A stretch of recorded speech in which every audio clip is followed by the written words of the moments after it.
আল্লাহ তনে চাওয়া পাওয়াটা হচ্ছে যে ইউটিউবার কন্টেন্ট ক্রিয়েটাররা উল্টাপাল্টা করে সারে অন্তত হ্যাঁ করে যেন রাস্তাঘাটে অ্যাক্সিডেন্ট করে একটু প্রতিদান দেয় নাহলে হ্যাঁ বউ খোলা হয় দিয়া যেন একটা প্রতিবন্ধী বানিয়ে যেন একটু আটকল দাঁতু দিয়ে দেয়।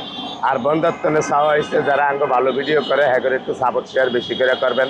এই পর্যন্তই। আমি ভাইরালের এই উচিলা এই পর্যন্ত কেউ তো 10 টাকা সাহায্য চাইও না আর সামুও না। সরকারি দলের তো বহুত লোক আমার কাছে আসছে, তো তুমি কি চাও, তুমি চাওয়া পাওয়া আসেনি? আমি কেছি না, আমি তো সরকারের তো কিছু থুই না যে আমি চামু।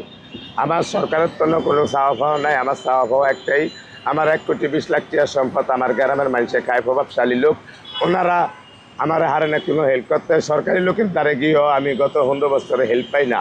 আলহামদুলিল্লাহ এই সরকারের আমলে আমার মামলাও ফিরে উঠছে, মানে একটা ফান খাওয়ারটিও দিতে হয় না। 6-7 বার গিয়ে আমি হ্যাঁ হাজিরা দিয়েছি, খালি আমার কটা লস ভাড়াটা লাগে।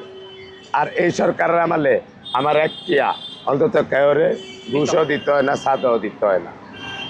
আমি এন যদি যেন দোকানদারি করি এন না হইলেও 10-15 লাখ টাকা লাগতো, যদি আমি ভাড়া দিতাম জায়গার, ওই টিয়াটাও আমার বাঁচছে। এই জন্য আমি বেশি বিড়িখানা খাওয়াইতে পারতাছি।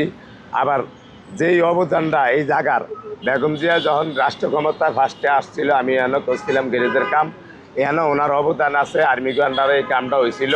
সেটা মনে কইরা আমি মাঝে মধ্যে ওনার কথা স্মরণ করি। আমি দল মত এটিভের ভিত্তে নাই, দলের লগে থাকলেই যে 5 মিনিট সময় দিতে হয়, আমার ভাই সেই সময় নাই।